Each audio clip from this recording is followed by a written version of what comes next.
Starting at $31,895, this is the 2023 Honda Accord Sport Hybrid. And Honda? Yes, the Honda gave me the keys for a week to give my opinion.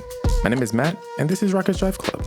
You should subscribe because, actually, I don't have a reason why. Just do it. Alright, first up, let's talk about the curb appeal. This car has a sleek, elongated body that screams elegance with a sporty whisper. The black 19-inch alloy wheels on the sport trim are like a cherry on top of a mechanical sundae.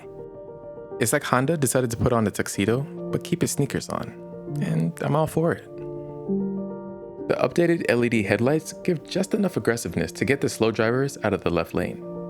Honda also got rid of the big mouth that the previous year had as a big grille. It looks so much better in black.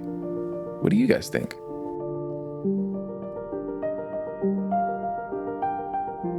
A lot of you told me how much you hated the rear end of the Accord, and while I don't necessarily agree, I feel like the taillights with this color scheme are a perfect match.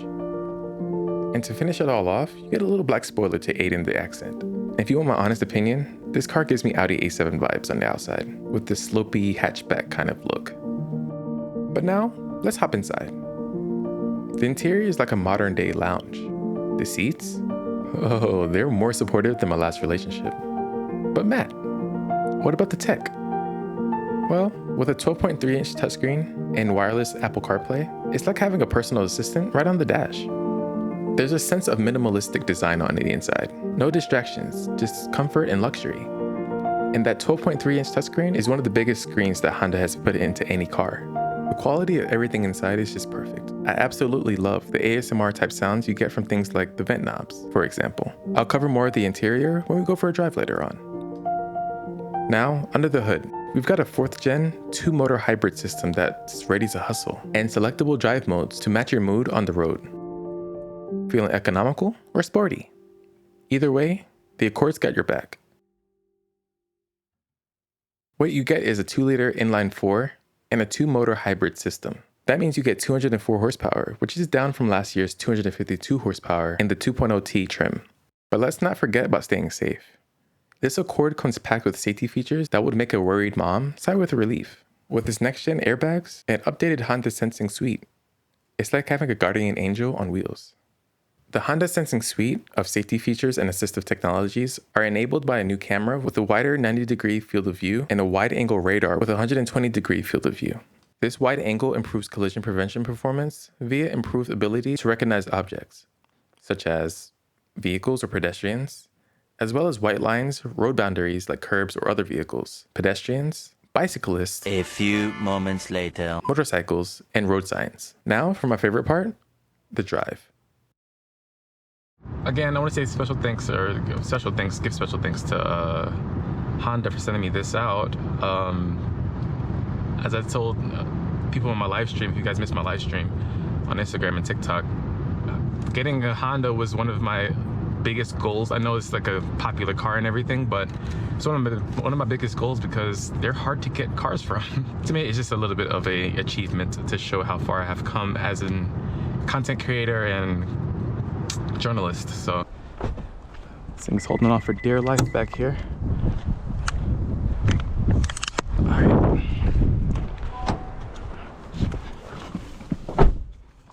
Turn this off.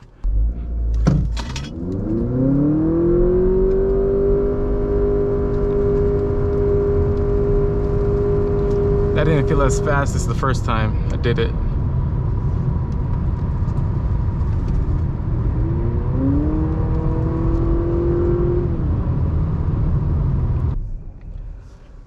Okay, so that was individual mode. Now we're gonna go in sport mode.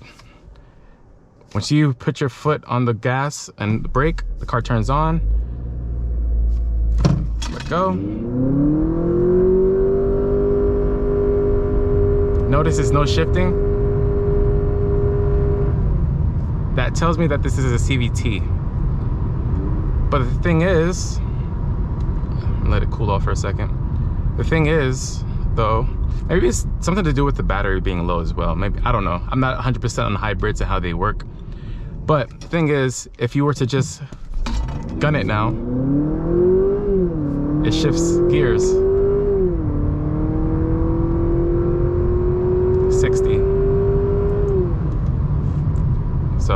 I don't know.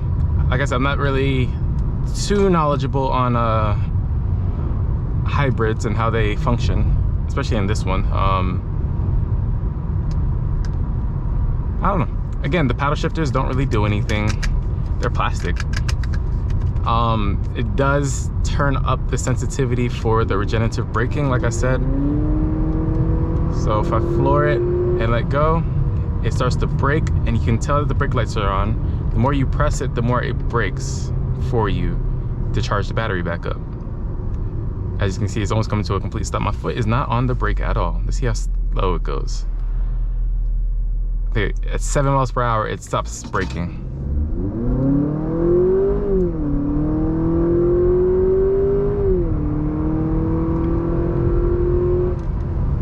Braking. So I'm not touching the brakes.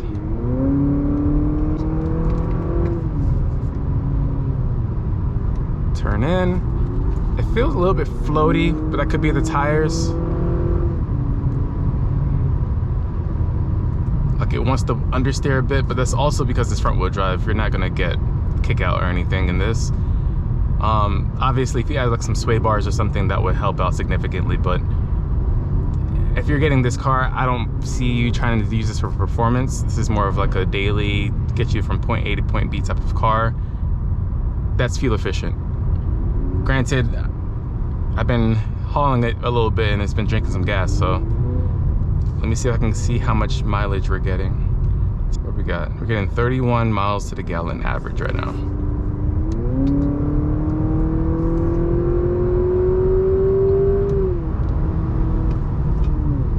I almost didn't want to turn in. It was about to understeer right there.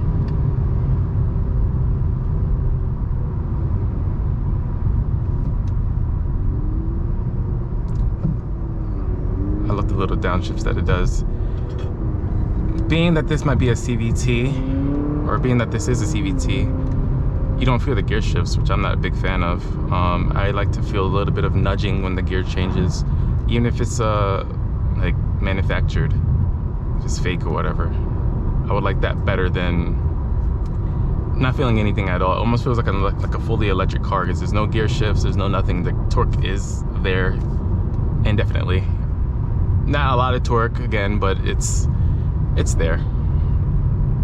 A little ZZ, okay. See, I'm telling you, this is one of those fun driving roads. Look at this. Drive responsibly, guys. I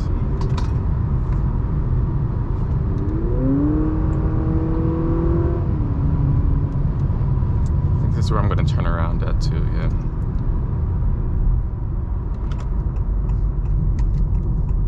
I love this corner.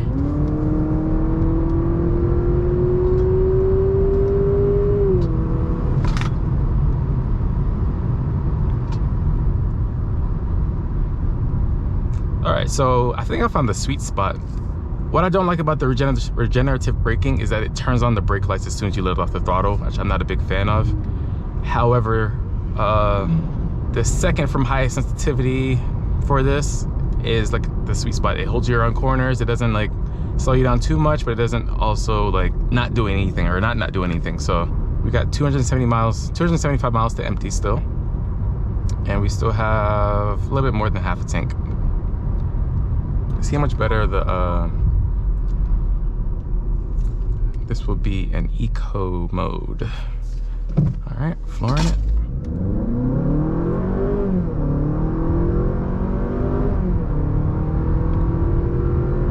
$60.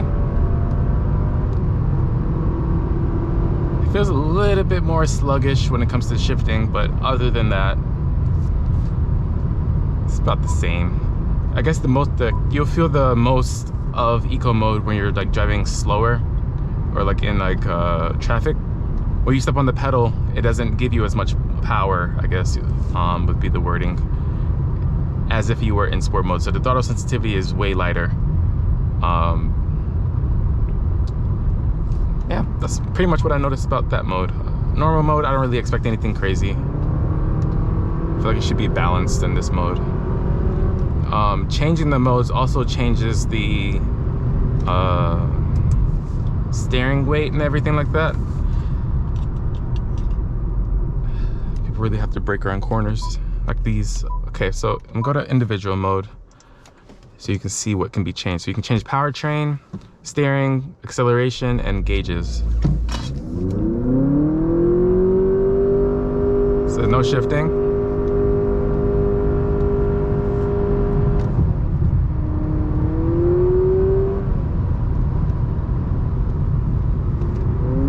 Feels very, it gives you confidence in the corners. You have confidence in the corners. If anything, like I said, I should add some sway bars to this, make it feel more planted, and that will give you the ultimate handling that this car would probably need. Tires, obviously, always upgrade your tires, guys. Never really keep stock tires unless they're like Pilot Sport 4S's or something. Stock tires are usually based on budget when it comes to manufacturers, so I have one of these that I'm reviewing too.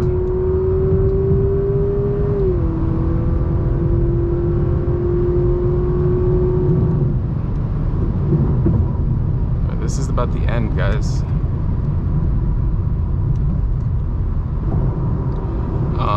The quality of materials in here are pretty good.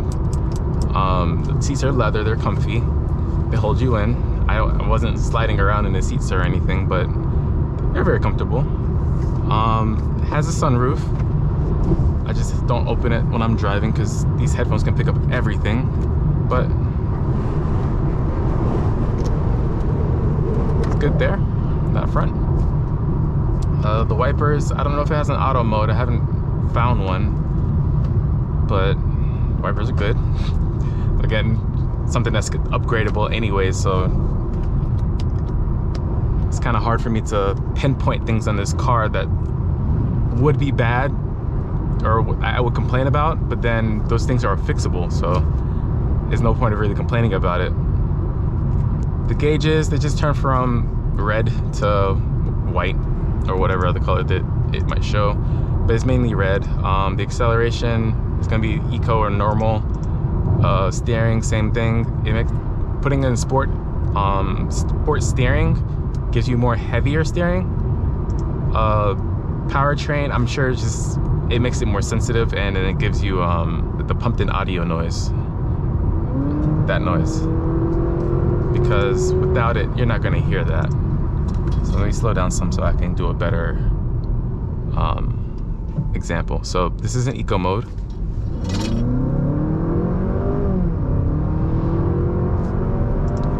That's eco. This is normal. That's sport. As you can tell, it got a little bit louder.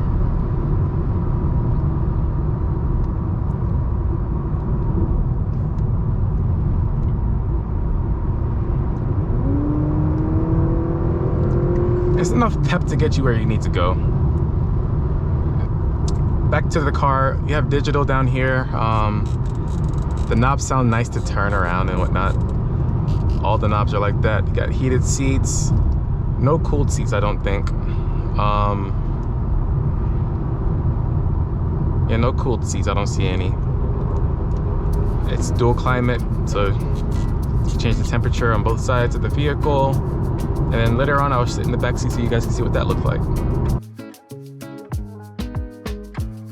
In conclusion, the 2023 Honda Accord Sport Hybrid is like a symphony of eco-friendliness, sportiness, and tech savviness, all rolled into one sleek package. So if you're into making a statement while saving the planet, one ride at a time, this might be your next ride.